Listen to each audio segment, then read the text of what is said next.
Sophie Durocher. Un savoureux mélange artistique de culture et d'information. Le 5 octobre 2021, le Québec au complet pleurait le départ d'un humoriste philosophe que le Québec adorait. Pierre Légaré est décédé cette journée-là. Donc, pour vous et moi, et pour beaucoup de gens au Québec, on pleurait le départ d'un humoriste. Mais pour mon invité, c'était le départ de son papa, puisque mon invité, c'est Manuel Légaré. Bonjour, Manuel. Allô, Sophie. On se connaît dans la vie de tous les jours, donc on va se tutoyer. Manuel, t'es autrice, recherchiste, réalisatrice, rédactrice en chef d'une petite émission le dimanche qui s'appelle Tout le monde en parle. Mais c'est pas à ce titre-là que t'es là aujourd'hui. C'est que tu as décidé d'écrire une pièce de théâtre, du documentaire théâtral sur l'aide médicale à mourir. Pourquoi, Manuel? J'avais quelque chose qui n'était pas réglé par rapport à la façon dont mon père est décédé. J'ai jamais remis en question sa décision, mais moi, ça s'était pas passé comme je l'aurais imaginé ou souhaité. Et aussi, il y avait un désir de ma part de lui rendre hommage. Puis je cherchais la bonne façon de faire. J'ai pensé à un livre, j'ai pensé à un documentaire. Puis soudainement, la possibilité d'en faire un théâtre documentaire est arrivée. Et ça m'est paru tout de suite le bon véhicule pour parler d'aide médicale à mourir parce que le théâtre, c'est vivant. Et le théâtre documentaire, c'est quelque chose qui peut se modeler parce que depuis que j'ai commencé, les choses n'arrêtent pas d'évoluer. Fait que ça me permet de suivre ce dossier-là puis d'être toujours à jour dans ce dossier-là et d'interpeller les gens. Parce que ce que je souhaite, c'est créer une discussion autour des proches.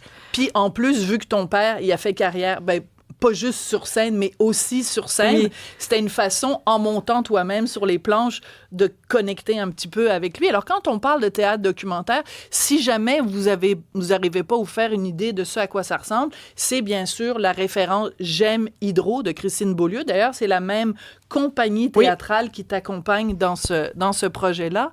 On peut sortir plein de chiffres sur l'aide médicale à mourir. 7,3% des décès au Québec les dernières années ont été faits par l'aide médicale à mourir. On peut sortir plein de chiffres. On est les champions mondiaux de l'aide médicale à mourir.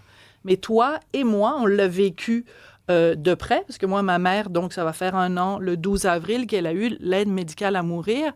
Et on ne parle pas suffisamment de l'impact sur les proches. Toi, comment tu l'as vécu? L'impact sur toi de voir ton père mourir? Moi, je dirais que l'impact commence au moment où la personne prend cette décision-là. Il faut, en tout cas, moi, je ne l'ai pas remise en question, mais il faut l'accepter. Moi, ça s'est passé très, très vite. Il y avait déjà eu, tu sais, à cette époque-là, il y avait la condition de fin de vie, donc on savait déjà qu'il était éligible, mais quand il a verbalisé qu'il voulait, il est mort 24 heures plus tard. Donc ça, c'était très rapide. Et on se fait expliquer, à mon avis, très bien l'aspect médical, mais l'accompagnement psychologique qui vient avec ça. Puis je comprends aussi que le système de santé est débordé, mais on reste un peu avec ça, un peu tout seul, avant et après. Moi, il y avait des choses très banales comme il faut appeler un salon funéraire quand il est décédé, que je savais pas. Est-ce que c'est correct d'être là, de pas être là? Est-ce qu'on peut ne pas être là? Tu sais, il y a 1000 questions qui nous viennent en tête. Puis, à mon avis, quand on connaît exactement le moment du décès, on s'imagine tous les invasions barbares ou une scène vraiment touchante où tout avec le monde la est musique entouré, la musique, un verre de vin. Ouais. Mais c'est une mort qui, à mon avis, n'a pas été à la hauteur de l'homme qui était pour moi. Mais c'était son choix. Mais je crains aussi que la quantité d'aide médicale à mourir banalise cette mort-là, puis ça reste une mort, puis un deuil, puis on n'est pas préparé dans l'histoire à assister au décès de quelqu'un, à mon avis. Moi, personnellement, ce que j'ai trouvé extrêmement difficile, c'est de voir quelqu'un qui est un professionnel de la santé, la docteure qui l'a fait, elle l'a très bien fait, mais j'étais pas prête à... J'avais l'idée de ce que c'était l'aide médicale à mourir, mais la réalité, c'est que tu vois quelqu'un tuer ta mère. Exact. Toi, ce moment-là où la première aiguille rentre, est-ce que tu as eu un choc à ce moment-là? Je me suis reculée de son lit. Ma mère est restée, elle y tenait la main. Moi, j'avais déjà un espèce de recul, je pense, que je voulais pas voir tant que ça. Puis ça se passe tellement vite que dès qu'il a fermé les yeux, c'est comme si c'était plus l'homme, la personne que j'ai connue. Puis à ce moment-là, j'ai détourné le regard, puis tout ce que je voulais, c'était ramasser ses choses dans son petit sac de sport puis sortir de la chambre. Mais en même temps, je pense que c'est drôle que tu me fasses repenser à ça. Je m'accroche à... Il avait l'air en paix. Je pense que j'aime mieux m'accrocher à l'image que c'est ce qu'il voulait que le geste médical en tant que tel, qui est quand même... c'est vrai que c'est la mort, c'est de l'euthanasie. C'est particulier, vraiment, d'assister à ça. C'est très important de dire que la pièce de théâtre ou le documentaire théâtral sur lequel tu travailles, c'est pas de remettre en question le droit ou pas à l'aide médicale à mourir. On refera pas ce débat-là. C'est de te questionner sur l'après, dirais-tu ça comme ça? Je dirais que j'essaie de réconcilier ce que j'ai vécu et de me questionner sur tout ce qu'il y a autour parce que mon père se posait des questions sur scène. Je m'en pose énormément. Oui. Pourquoi, entre autres, la première, c'est pourquoi on est si nombreux au Québec à choisir cette façon-là de mourir?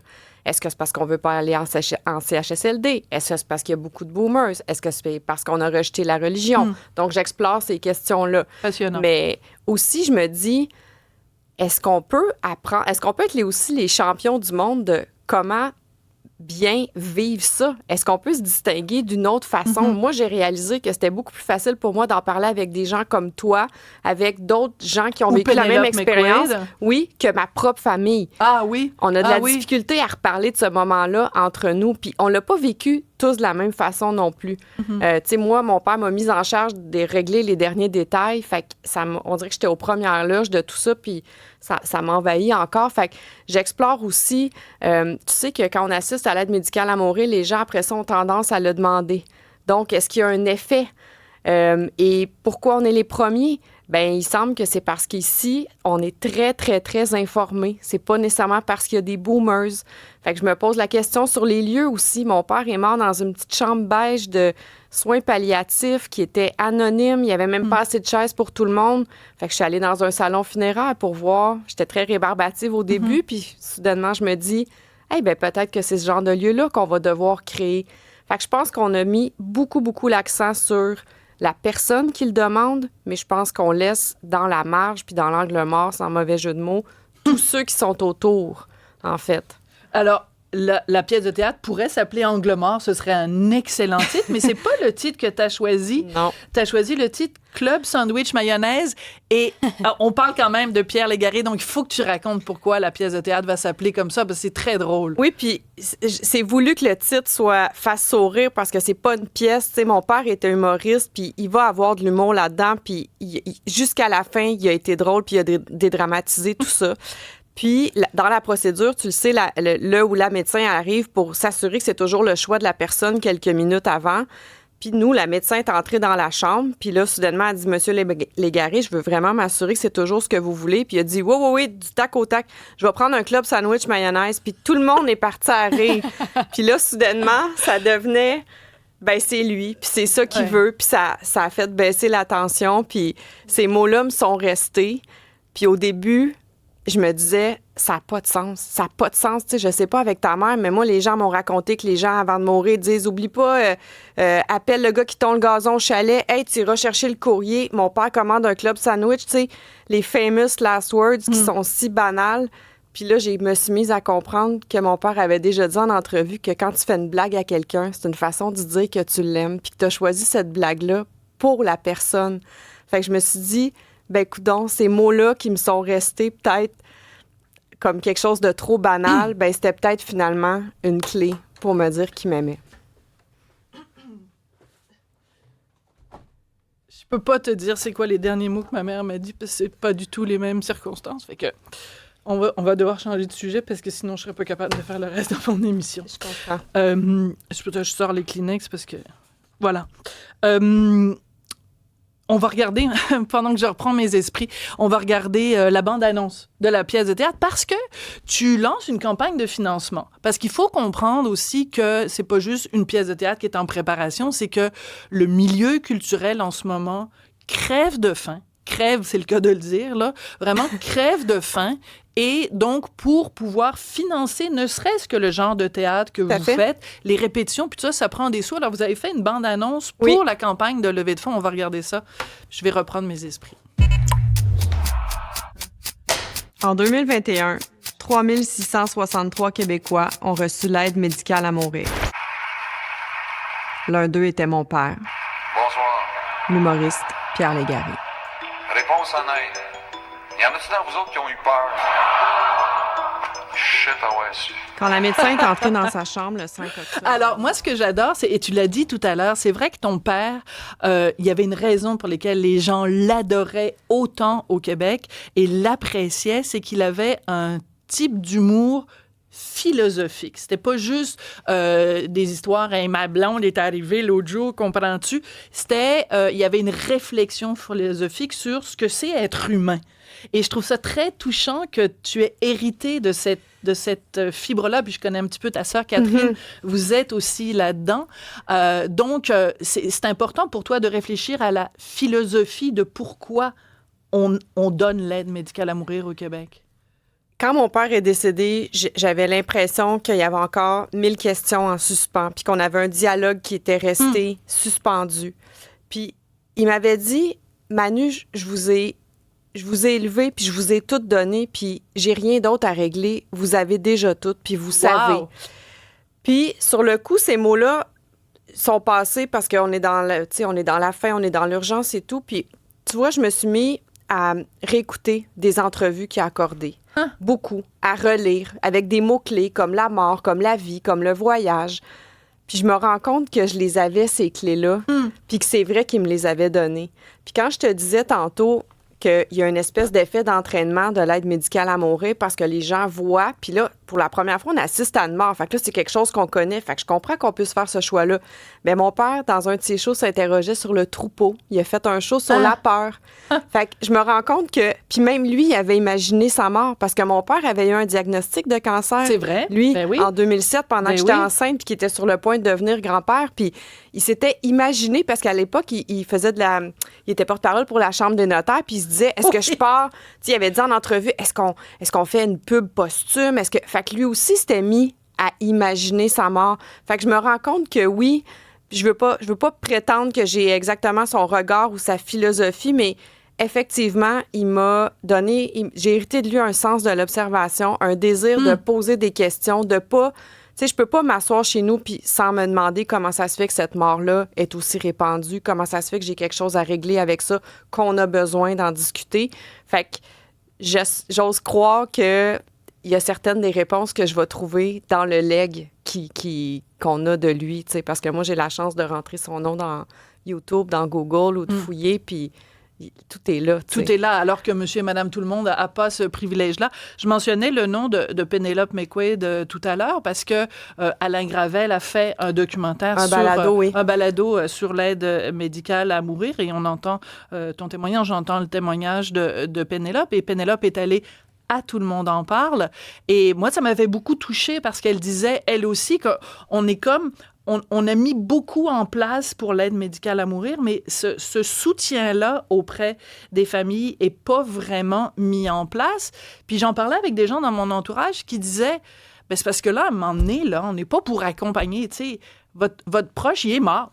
On va pas se mettre à accompagner toutes les personnes qui ont un proche qui meurt. Qu'est-ce que tu répondrais à ces gens-là? Bien, premièrement, je vois que des initiatives naissent. Moi, je suis allée dans des maisons de soins palliatifs, puis il y a des gens qui, tu sais, les gens qui travaillent dans le milieu de la santé, ils n'ont pas la même perspective que toi et moi sur la maladie puis sur la mort. Fait que déjà, d'entendre mon témoignage, on dirait qu'ils se disaient, ah oui. L'autre chose, c'est qu'on a remis tout ça dans les mains des médecins. Les médecins expliquent très bien l'aspect médical, le protocole et tout, mais je ne demande pas 10 séances avec un travailleur social puis un psychologue, mais maintenant qu'on connaît le moment, c'est quoi de faire un petit feuillet? De dire que, ben oui, il va falloir appeler à la morgue après, puis que oui, il y a des ressources. On le sait, là, il y a 26 000 Québécois jusqu'à ce jour qui ont eu l'aide médicale à mourir. Fait qu'on est au moins le double, si c'est pas plus, qui avons assisté à ça. Absolument. C'est pas grand-chose, puis je comprends que le système déborde, je comprends qu'on n'a pas de ressources, Puis d'ailleurs, à un moment donné, il y a même des questions qui se posent sur est-ce qu'on ça permet même des économies. C'est une question qu'on n'a pas envie de poser, mais il faut la poser. Il faut la poser, puis c'est très délicat, puis j'explore ça aussi, mais je pense qu'on devrait juste simplement profiter de ce moment-là dans l'histoire pour regarder tout autour de la personne. Faire un 360. Exactement. Faire un 360, parce que parmi les questions aussi qu'on peut se poser, puis je ne sais pas du tout si tu t'en vas là, tu sais, quand un proche dit, ben moi, je veux l'aide médicale à mourir, je vous invite tous à venir, est-ce correct de dire, moi, je suis pas capable, je ne me sens pas capable? Une autre question, est-ce que, à partir de quel âge? Tu sais, moi, mon fils y a assisté, il avait 16 ans. Puis je me suis longtemps posé la question, est-ce qu'il était trop jeune? Est-ce qu'on permet à des enfants tout jeunes? Tu sais, c'est toutes des questions auxquelles on a très, très vite évacué ces questions-là. Sophie, tu as élevé un enfant, des guides, là. Le sommeil, l'alimentation et tout. Il y en a une panoplie. Pourquoi il n'y en aurait pas? C'est des excellentes questions. Comment tu racontes à un petit enfant que son grand-père ou sa grand-mère a choisi de mourir? C'est quoi les mots qu'on emploie? Et pas juste ça, mais que son grand-père ou sa grand-mère est morte et que papa, maman étaient là et a vu quelqu'un donner, j'hésite à dire tuer, mais à donner la mort, à donner... Euthanasier aussi. C'est quand même... Oui, c'est ça. C'est quand même très spécial. Fait que, écoute, bon, ben, je te souhaite bonne chance pour tout ce travail-là, parce qu'il y a beaucoup de travail devant toi. Merci beaucoup d'être venu en personne, Sophie. Manuel. Alors, suivez ça. Vous pouvez, si vous avez le goût, donner des sous pour aider cette pièce de théâtre documentaire de Porte-Parole. Et il y a une campagne de sociofinancement. Puis, on a très hâte de voir ça. Avril 2026 oui, mais au d'ici théâtre. là, ceux qui donnent pourront assister à certaines étapes de création. Allez sur porteparole.org. Ah, c'est une bonne vendeuse. Merci beaucoup. Merci, Sophie. Manuel.